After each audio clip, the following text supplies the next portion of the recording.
Pour beaucoup de croyants, leur vie spirituelle semble parfois sèche et sans entrain, tandis que d'autres fois elle paraît joyeuse et enthousiaste.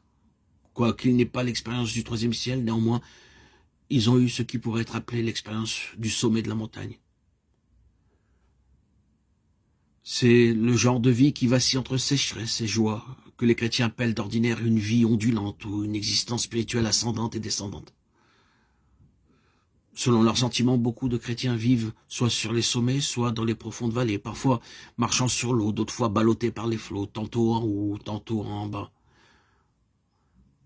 Ce groupe de chrétiens croit que nous sommes destinés à ces expériences ascendantes et descendantes durant toute leur vie. Toutefois, il y a un autre groupe de chrétiens qui déclare que nous n'avons pas besoin de mener cette existence de cimes et de vallées, mais que l'expérience chrétienne peut très bien être ferme et aussi stable qu'une ligne droite.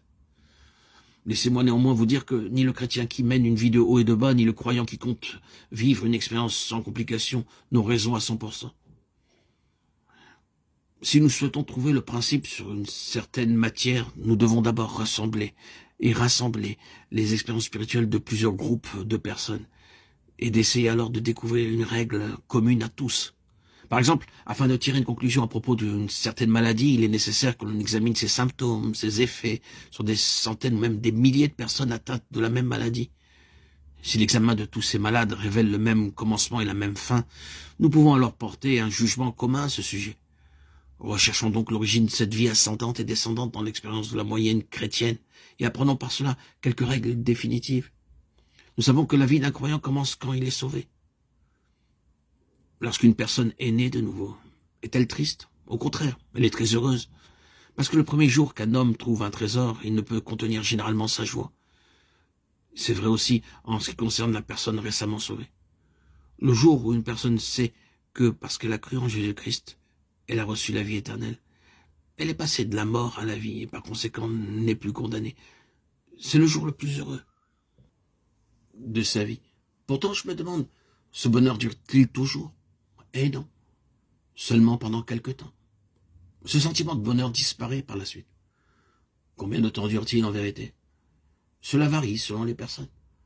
Parce que j'ai pu observer ce sentiment heureux débordant de vie continue rarement au-delà de quelques mois. Il reste d'habitude un mois ou deux, et pour certains individus, 1 ou 2 semaines seulement. Tôt ou tard, le sentiment joyeux de leur salut diminuera peu à peu. Supposons que l'on trace une ligne horizontale pour représenter l'expérience de notre vie de chrétien. Appelons joie ce qui est au-dessus de la ligne et sécheresse ce qui est au-dessous. Disons qu'il y a ici un homme qui a été joyeux plusieurs mois après avoir été initialement sauvé, mais un matin, alors qu'il lit la Bible, qu'il prie, étant en communion avec Dieu comme d'ordinaire, il remarque que sa joie n'est pas comme la veille. D'une manière ou d'une autre, elle a diminué. Or, il est vrai qu'après avoir été sauvé, certains croyants sont exposés à la persécution et au mauvais traitement. D'autres ont à terminer avec des péchés, restituent et présentent des excuses. Malgré tout, ils possèdent une joie inexprimable qui compense toutes ces pertes. Sans aucun doute, lorsqu'on est sauvé, tout le monde devrait être joyeux. Dieu même se réjouit du salut de chaque personne. Mais n'est-ce pas vrai, dans votre propre expérience, que quelques mois après votre conversion, votre joie s'est graduellement estompée? Vous ne vous êtes plus senti aussi heureux qu'avant. Au début de votre salut, vous preniez plaisir à lire la Bible. Vous avez aimé lire ces pages, bien que vous n'ayez pas pu comprendre sa pleine signification. À cette époque, ce n'était pas trop pour vous de lire 10 chapitres par jour. La même chose s'applique à la prière. Vous étiez très heureux lorsque vous priez. Que vos prières aient été ou non exaucées, vous aimiez quand même prier. Vous pouviez vous enfermer plusieurs heures dans une pièce et être en communion avec Dieu. Parfois, vous auriez même sauté de joie. Mais tout cela, c'est du passé maintenant. Car aujourd'hui, vous ne vous sentez plus joyeux. Vous êtes triste. À ce moment de votre expérience spirituelle, 2 tentations peuvent vous survenir. L'une de l'ennemi. Satan peut vous accuser en disant que vous êtes tombé et qui plus est, vous n'avez pas été sauvé. L'autre peut venir de vous-même. Parce que vous arrivez à la conclusion que, puisque vous êtes tombé, vous avez dû commettre quelques péchés. Malgré tout, en cherchant où vous avez pu pécher, vous ne trouverez rien en particulier, mais l'état sec et stérile continue. Il faut bien réaliser que l'intensité de la joie diminue et que la période est écourtée à mesure que le temps passe. Et tandis que l'intensité de la sécheresse augmente avec le temps et sa période se prolonge, C'est un phénomène commun que connaissent tous les chrétiens et qu'il faut vivre ainsi. Des moments de sécheresse et des moments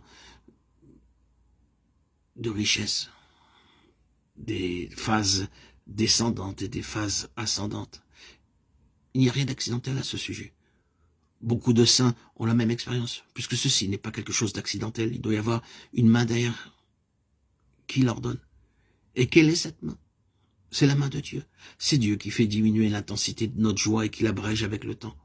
C'est lui qui fait augmenter l'intensité de notre sécheresse et qui l'allonge avec le temps. Les chrétiens normaux, c'est-à-dire ceux qui ont péché et ont déserté, n'ont naturellement aucune joie. Les chrétiens supérieurs qui cherchent Dieu avec sincérité depuis le début même et qui se sont donnés sans réserve éprouvent une joie spéciale après chaque nouvel effort. Chaque fois qu'ils voient le travail de Dieu, ils entrent dans une joie spéciale. Les deux, la normale et le supérieur, sont l'exception. Ici, je parle seulement aux chrétiens en général.